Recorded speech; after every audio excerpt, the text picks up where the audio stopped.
Yo, what is going on, guys? So, I don't even remember. This was like over a month ago now. The Necropolis initial completion. I had just I was so caught off guard by this opening. I really like Kushala, so I finally broke my free to play, like 2 months of being free to play. Not really spending on anything other than the sigil, and I finally decided to buy an early access bundle, and this was before they got buffed. But I really, really, really wanted Kushala, so I was like, I'm gonna get it, and I saved it for right after I finished the Necropolis initial path. Pop 10, and I'm like, one new. Okay, it's gonna be a 4-star Kushala. I'm gonna be trolled. I already see it coming, and I totally called it. Right there she is, 4-star Kushala. But what I wasn't expecting was a 7-star dupe on my Morbius. And I was so mind boggled when that happened. I couldn't believe it, dude. I could not believe it. And so for the entire last war season, we were like, I think like three wars in maybe at this point. And I've been using Morbius unduped, and I was literally assigned him in the current war, and I was assigned another champion for some other fights because they're bleed immune. Like this Terrax right here, I was assigned someone else for this, but after I duped Morbius, I'm like, hey, I can do this fight. I can do just about any fight now with my Morbius. So yeah, this entire video is a massive compilation of the last season of Alliance War. I brought Morbius. I think I brought him to like 11 out of 12 wars. At least 10. At least 10 out of 12 wars. He put in so much work, dude. Yeah. So I'm gonna show you guys all the fights with him after I awakened him. Like I said, I did use him for a couple wars unduped, but a lot of those matchups you're gonna see anyways. And I figured I'd just rather show off the awakened Morbius. So yeah, you can see we're applying those ruptures against the bleed immune Terrax. Here we have 12 ruptures. Boom, pop that 100k special 2. Go ahead and pop another one. And the great thing about Morbius and the way that he works with those power back boosts is his guaranteed crit is only reliant on the Petrify being active. So as long as that Petrify is still active, even if we have no debuffs to consume to increase our damage, we still have the guaranteed crit, which is super nice.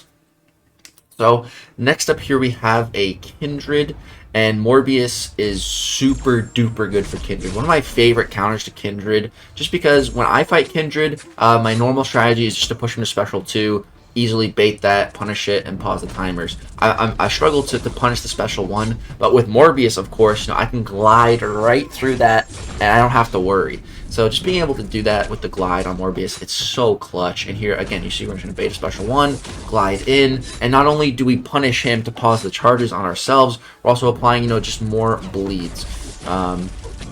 So there, I waited, I just intercepted after he threw it. Here, boom, toss the special 2. It does a ton of damage. We get rooted. Toss another special 2. End the fight. Full Halo bar. Yeah, man. Morbius, really, really, really, really good option for Kindred. And this is also the decay tactic season. So Morbius is an attacker tactic here, which basically is very, very powerful. Very, very powerful attacker tactic, which allows him to mitigate a lot of damage, if he has his debuffs active. So next up here we have a Dragon Man, and again, this was another fight that I was assigned someone else for. I couldn't use Morbius for this because Dragon Man is bleed immune, but after I duped him, I'm like, hey, I can morb this too. So that is what we are going to do. So go ahead and start the fight with a knockdown. So we apply the slow.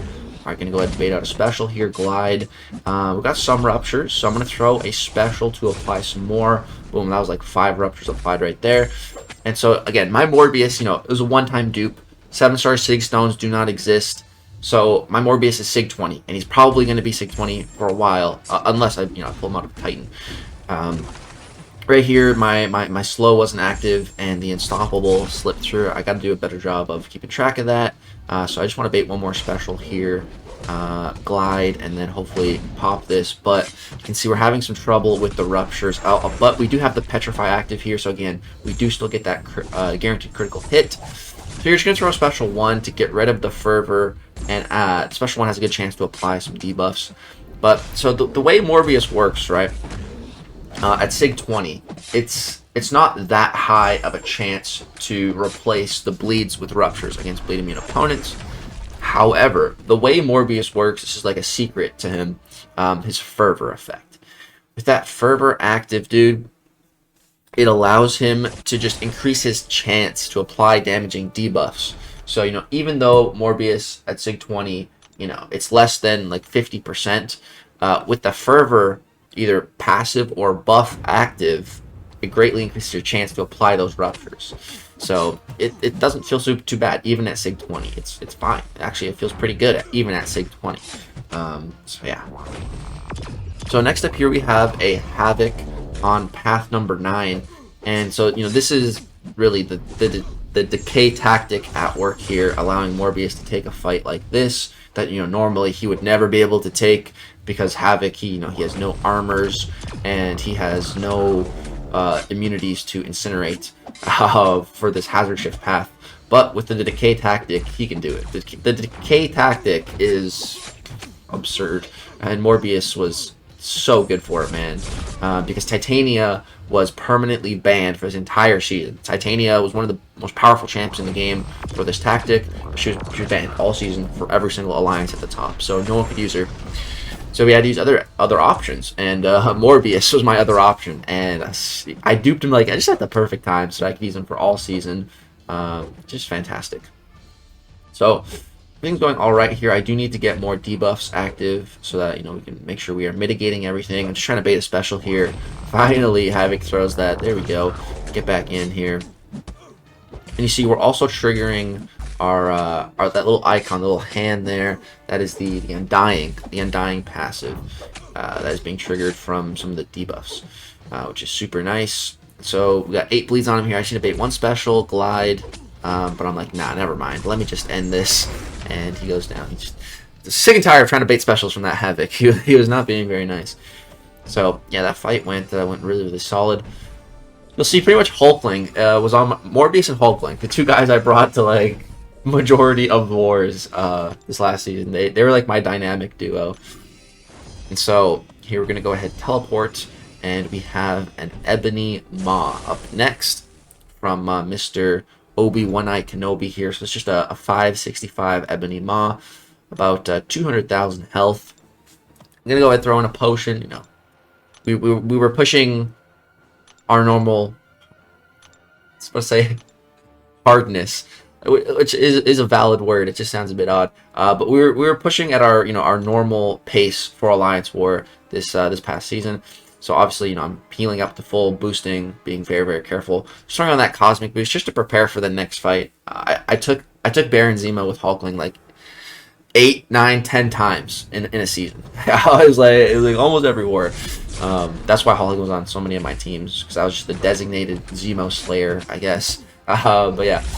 So this Maw fight, this Maw only has 200,000 health, so we are just ripping through here without really any issue. So just want to bait one special attack here. Somehow he lost some power there. Must have been the Wither. Yeah, he's losing power here. I'm like, Maw, just come on, bud, throw it. That's the slightly annoying thing with Morbius, is that, you know, when you have your glide ready and the opponent doesn't want to throw their special, you know, normally what you want to do is just kind of tap their block just to kind of change up the pace, but you can't do that. You can't dash and do that, at least, or you'll trigger your glide early. But, you know, I've had, and I've seen other people complain about this as well, like you're just dancing around for like 20-30 seconds with Morbius trying to bait a special. So enough of that. Like I don't do that anymore. I just activate the glide and get on with it. I'm not going to sit there for half a minute trying to bait a special, you know. So yeah, and Maw still went down. Wasn't a super clean fight, but it doesn't matter. He's dead. So yeah. All right, moving on to the next war here. We have a Rintra. So Morbius is really good for Rintra. I'd say that's definitely one of his best matchups. So here we have a 565 Rintra, and I think I'm going to also throw on, am I throwing on a boost for the next fight? Another invul boost maybe? I don't know, skip ahead a little bit here. I don't know what I'm thinking. Threw something on. Alright, let's jump into this fight. So yeah, Morbius is, I'd say Rintra is one of his best matchups, because, you know, Rintra, he's going to be applying the neutralize very, very frequently, which is actually really good for Morbius because that prevents him from gaining his fervor buff. So instead he gains a passive. So the passive is great because he still has an increased chance to apply his damaging debuffs. And it basically, you have an infinite amount of glides. The only thing you need to be really careful about, though, with Rintra, of course, is managing his charges. Again, this is the decay meta, so every time I knock him down, we're applying a slow, which, you know, makes managing his charges and everything a million times easier. Rintra is a much trickier, not trickier. Well, yeah, it is definitely trickier outside of decay. Because you can't just do that. You can't just go in and out and spam it a million times because you need to keep those charges under control. But, yeah, with Decay, oh my. Yeah, it was a pretty good fight. So I think that was my only Morbius fight for that war. Moving on to the next war here. We have, I think this is the scary, this one's scary. The next fight. This one here, we have a 565 Ascended Kindred.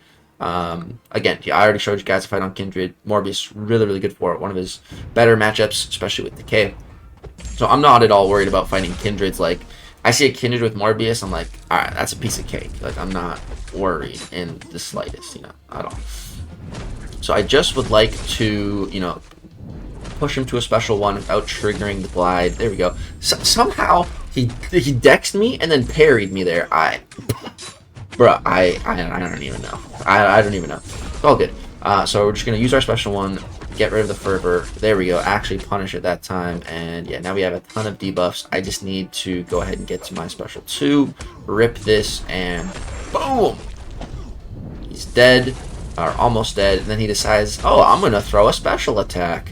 Thanks, Kindred. Then I throw my special attack, and he actually dies. So we lost 8% health because he decided to throw a special. It's all good. Doesn't really matter. This next fight, though, man. So this is a 7-star rank 2 Hulk. I think this is the fight. I remember fighting a Hulk last season, and it was one of the scariest fights I've ever had that season of war. Hulk is just, man, he's a scary dude to fight. And so the thing about Hulk is not only is he a decay attacker, he's also Sugar Pill. Yeah, Sugar Pill is the defensive one. He's a Sugar Pill defender. So he benefits from the defense tactic and the attack tactic.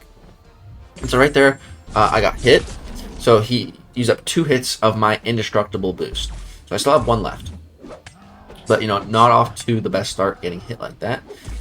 So my fervor falls off. Here, my slow fell off, so I need to make sure that slow is always active. Because if this Hulk goes passively unstoppable, it could be game over. So I need to be very, very careful. And so here, I think I make a bit of a mistake. So yeah, I threw that relic, and I go for a heavy here. And, bro, man, I almost died there. That was so sketchy. Oh, that was so... My relic...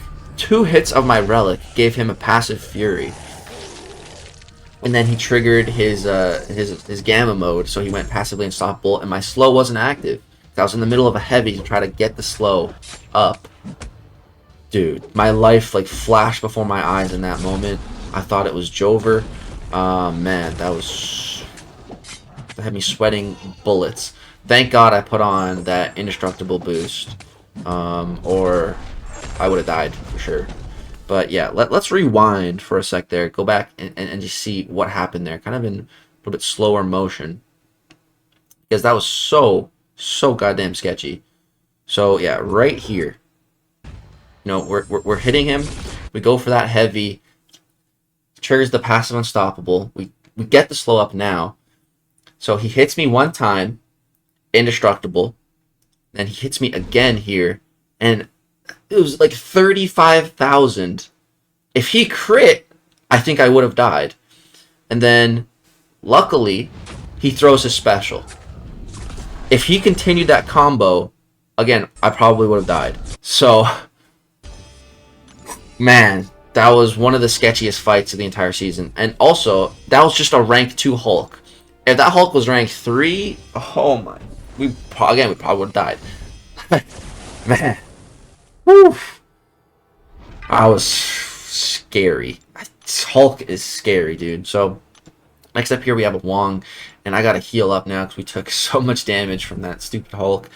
So I used two of my level 5 potions, the big 14,000 health ones, and then one of those, the level 4, the gold ones, and I still have a little bit of time on that invulnerability boost. So this Wong has 300,000 health. This is a 7-star rank 2 Wong. So again, we're just going to start the fight with the heavy, get that slow active because we don't want to deal with that passive unstoppable.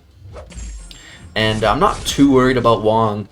I just want to end the fight quick. The thing with Wong is that like his blue thing gets so many mana and then it explodes and then you take damage.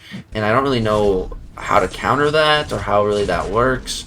So I just kind of want to kill him before I have to deal with that, essentially. And that's the plan. So we're doing a great job so far. We have 23 bleeds. That's a lot of active bleeds. Everything's going pretty great. I'm going to knock him down here to get the slow, bait the heavy, get the glide, and then throw this. 29 bleeds. Dead. 220,000 crit. That fight felt really, really good, especially after that Hulk one. Yeah, that was a really clean fight. Alright, next up here, next war.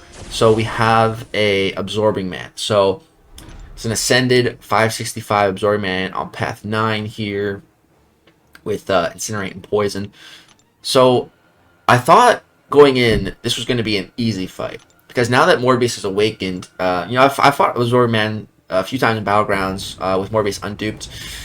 First time, it didn't go that well, but I learned a lot. And then the future times I've tried it, it's gone pretty well. And now that I'm awakened, I was like, you know, it should be fine. So I'll actually be able to stack multiple debuff types. So here, you know, I'm stacking Ruptures, and then if he's out of the Uru form, I'll actually stack Bleed. So I'll be able to have 2 debuff types. Here I make a little mistake, take a combo. Not very good, but it's okay. It's all right. We're not out of this yet. We still got plenty of health to work with. So yeah, you can see right here, I have 2 bleeds and 8 ruptures, so that does apply the Petrify. It's just 10 damaging debuffs total. Again, that's going to come into play in one later fight, which is really, really odd and cool interaction. I'll show you guys. But yeah, it's just damaging debuffs. Doesn't even need to be Morbius's damaging debuffs, just damaging debuffs, period. So, gonna go ahead and throw some more of these special ones because they apply debuffs. Also, you know, get our glide, get that fervor cooking, and yeah, everything's going all right now. Again, a bit of a rough start, but we're back on track, keeping that slow active. And yeah, I just want to bait a special here, glide, and then drop a special too. So boom, all right, glide, and then pop this 14 ruptures, 100k damage. Didn't quite go down. He's holding on. He's holding on. And then right there, he does like a sidestep. He sidesteps me or something, catches me with another combo. I'm like, dude, really? All right, just get me out of this fight, please. Get me out of this fight right now. I have 5 of his vulnerability things on me. I'm like, dude, get me the heck out of this fight right now. I'm actually kind of starting to fear for my life. He's healing, like he's already healed up like 20-30% health. I'm like, crap, dude. Like I thought this fight was about to be over. I thought it would be over by now already. I'm like, dude, Get me out of here. Get me out of here. So I'm just trying to get back to that special too. We got 13 debuffs. I'm gonna go ahead and pop this here. 15 ruptures. Thankfully he goes down. Dude, I underestimated that fight. I thought that was gonna be a breeze. I thought that fight was gonna be an absolute breeze and nothing's gonna be that hard. Obviously I didn't need to get hit as many times as I did. But I mean, I think I might have taken more damage there than I did against Hulk. But I didn't have an invulnerability boost there against Absorbing Man. And if I didn't have one against Hulk, I would have just been dead. So, yeah. But, again, more potions. Heal the boy Morbius back up. And then I got thrown a combat regen boost as well. Just try to save some potions there. And, yeah, going to go ahead and jump in to the next fight here. Another Kindred. And then, of course, what's after Kindred? Another Baron Zemo for me to slay. I was thinking about it. I literally could make like probably like a... Actually, it wouldn't even be that long. It'd only be like maybe 5 minutes. Because the Zemo fights only take like about 30 seconds. I could just make like a 5-minute video of like 10 Zemo fights with Hulkling from an entire season. I don't think I'm going to do that, but that would be funny. But yeah, another Kindred. It's like the 3rd one, I think, of the video. But yeah, Morbius, super, super good for him, like we've already said a million times. Yeah, just going to pop fat special 2 here, 14 bleeds. It's a great amount of damage. I don't have a science boost here, so we don't get any power back, but that's all good. So here we trigger the root. Get hit by a heavy. That was annoying. And then if he throws a special, he's just comboing me right now. I'm like, bruh, just die. I think that was my last Morbius fight of the war, though, so it didn't really matter too much. But, alright, next war here. This profile picture was super... It might still be bugged, I don't know, but it was just, like, massive. It's really funny. But, so here we have a Dragon Man. So, I don't think I did this path very much. So here we're applying armor breaks to him. And normally you don't want to armor break Dragon Man because he applies degen to you, which he is doing here. But again, because of the decay tactic, we have enough debuff stacked up that we're basically just neutralizing the degeneration damage. We're not taking any of it.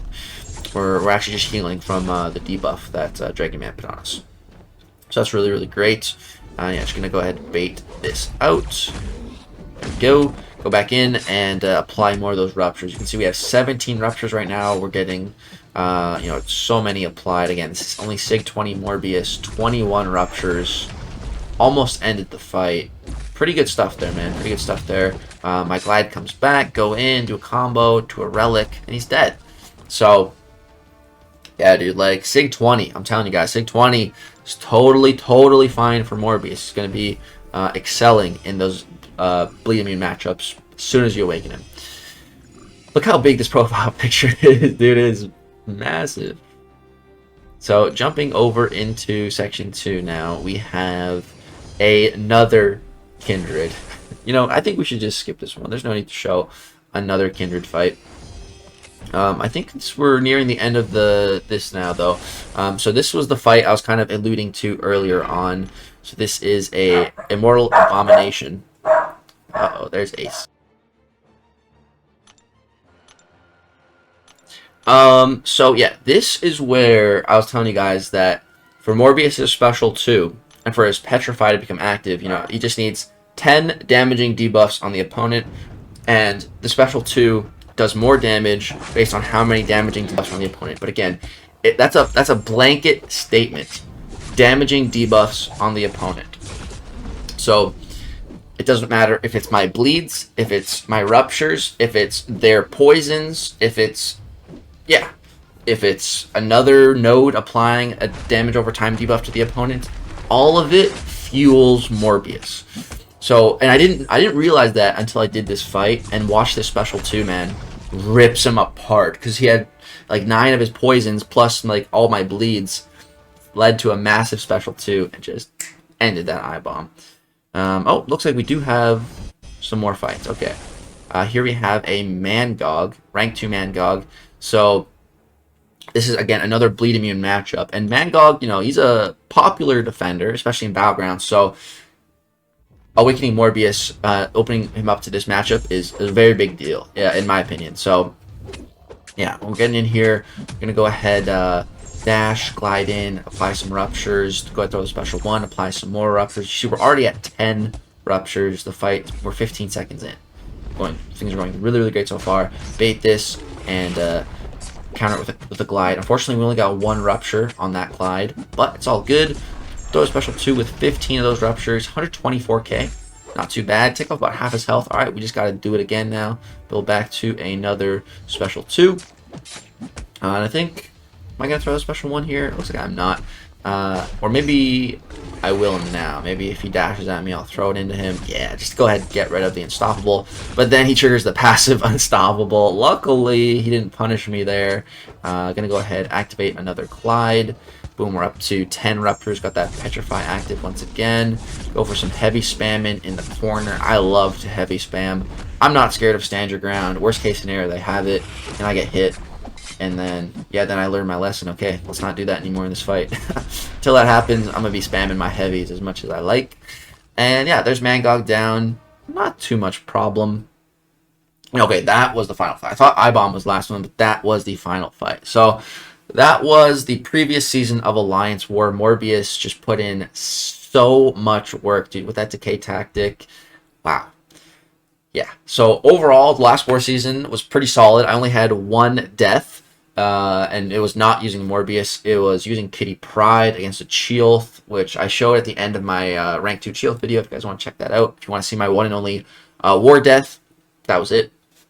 But yeah, Morbius never died. He almost did against that Hulk, but we held on for dear life. And yeah, Morbius is a god, dude. He's undying. He never died.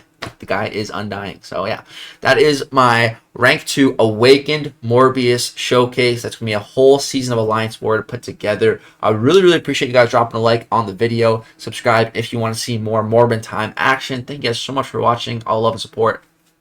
Peace out.